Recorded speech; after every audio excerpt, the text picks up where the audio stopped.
Day one of the National Championship was spot on. Competitors were on point as they showed off their archery skills. Our man on the field, Seppi Cilliers, caught up with some of the top contenders. We're fortunate to have Janine van Kradenberg here with us. She's currently ranked #1 in the ladies compound division and recently returned from the Indoor World Championships where the team won the bronze medal. Janine, you're currently ranked #1, as I said. Tell me, coming into this tournament, do you feel it adds a little bit of pressure on you going into this tournament?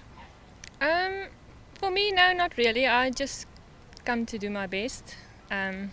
Maybe on the other archers there's a bit of pressure, but I'm fine. I'm sure. The way you're shooting brilliantly. Tell me, we're done with the long distances. Tell me, the wind's picking up. Do you feel it affected you at all mentally, and from your equipment wise, how do you feel it affected you at all? It did affect me a bit. My poundage is not very high, so the wind does, I have to compensate for the wind a lot. I have to look at it a lot. And are you happy with your performance so far? Yes, I'm happy. It went quite well. Okay, well, good luck with the short distances. Thank you. We're joined here today by Patrick Roux, one of the national team members and silver medalist at the team medalist at the World Archery Championships. Thanks for joining us, Patrick. Thank you, Seppi. Tell us a bit about today and what part of your equipment do you feel played the most important role today so far? Yeah, I feel the arrows was important. It was slightly windy this morning, and you know, arrow with less wind drift was definitely an advantage. Though it didn't go exactly that easy, it was average. It was a good score. I'm still happy, still in the running.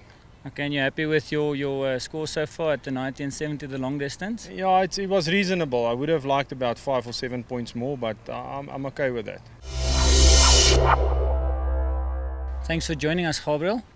You are currently ranked #1 in the compound men's division. Tell me, do you feel going into this tournament that it adds a little bit of pressure on yourself?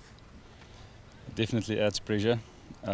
Whenever you look behind you after a shot, you see everyone watching, and it's not like all the rest of us who's just doing their own thing. It definitely adds pressure. I should be able to handle this under these circumstances, and also be able to handle the pressure if I'm going to do well overseas. So I'm trying to mentally prepare for all the pressure, added pressure. Well, you've been shooting exceptionally well the last couple of weeks. You've shot a 14.06 and a 710, which is on international standard exceptionally good. Tell me, do you feel today your equipment is working well so far? Well, yes, my equipment is working well. The rest of the equipment is up here in the mind, and that's not always working that well. So the mind's playing a bit games, and I just think I need to keep it together for the last 2 ends and 2 distances. And tell me, do you feel the wind has any effect on you mentally? I think so. If you can relax into the shot, it's always a good shot. You cannot relax into the shot whenever there's wind. It's a bit more edgy and a bit more tense, and staying there for perhaps too long. So yes, the wind definitely, even if it's a little wind, it does affect you. Yes. Well, you're shooting well so far, and good luck with the short distances. Thank you so much. Now, the first day was only a success because of the thorough practice and registration process yesterday. We take a look at how competitors warmed up their bows and arrows after undergoing a technical inspection.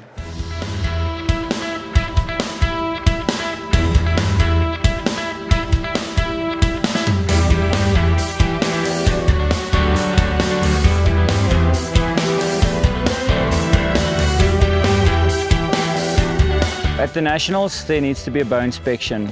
There are different classes at the Nationals. I'm shooting in the men's compound division.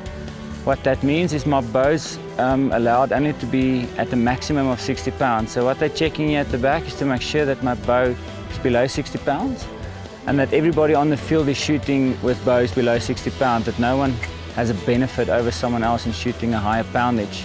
They're checking the arrows, making sure my name is on the arrows. It's numbered, so if I miss an arrow for some reason, then I must go and report and say my arrow has been lost. It's number 3, for instance, and then when they find it, they can bring it back to me and say, there's the arrow that you've lost. And they're just checking that everything is above board regarding equipment, and it's within the rules and regulations of the tournament.